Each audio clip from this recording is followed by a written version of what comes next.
Genesis chapter 47.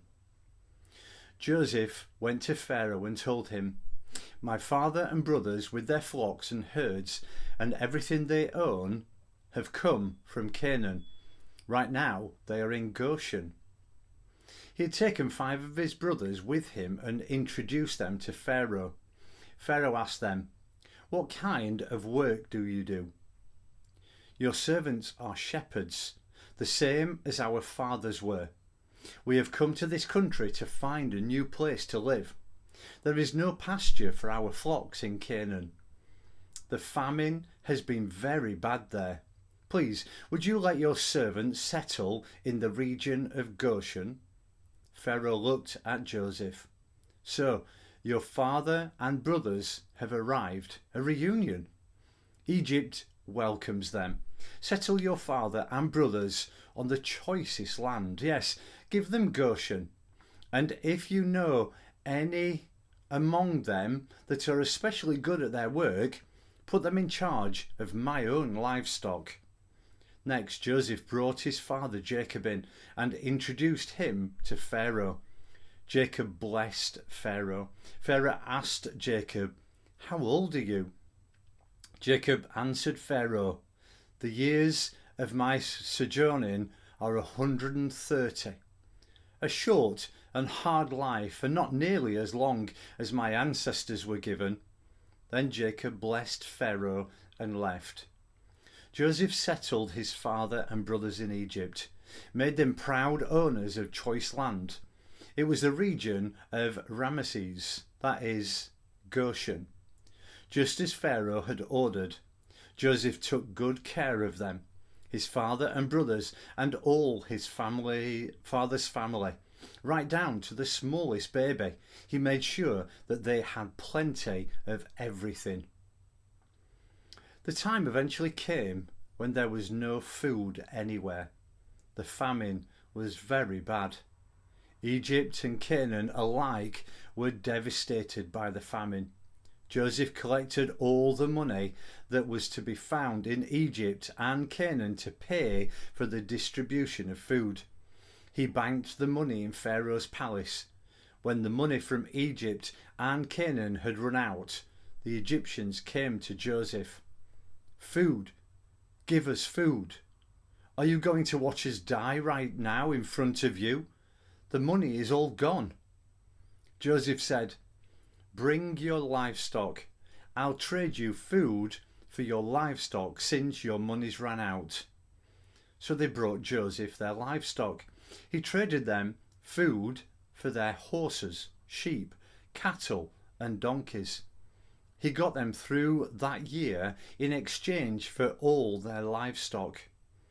When that year was over, the next year rolled around and they were back, saying, "Master, it's no secret to you that we're broke. Our money's gone and we've traded you all our livestock. We've nothing left to barter with but our bodies and our farms. What use are our bodies and our land if we stand here and starve to death right in front of you? Trade us food for our bodies and our land. We'll be slaves to Pharaoh and give up our land. All we ask is seed for survival, just enough to live on and keep the farms alive." So Joseph bought up all the farms of Egypt for Pharaoh. Every Egyptian sold his land. The famine was that bad. That's how Pharaoh ended up owning all the land, and all the people ended up slaves. Joseph reduced the people to slavery from one end of Egypt to the other. Joseph made an exception for the priests. He didn't buy their land because they received a fixed salary from Pharaoh and were able to live off of that salary, so they didn't need to sell their land. Joseph then announced to the people, "Here's how things stand. I've bought you and your land for Pharaoh. In exchange, I'm giving you seed so that you can plant the ground. When the crops are harvested, you must give 1/5 to Pharaoh and keep 4/5 for yourselves. for seed for yourselves and your families. You're going to be able to feed your children."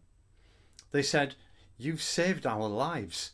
Master, we're grateful and glad to be slaves to Pharaoh."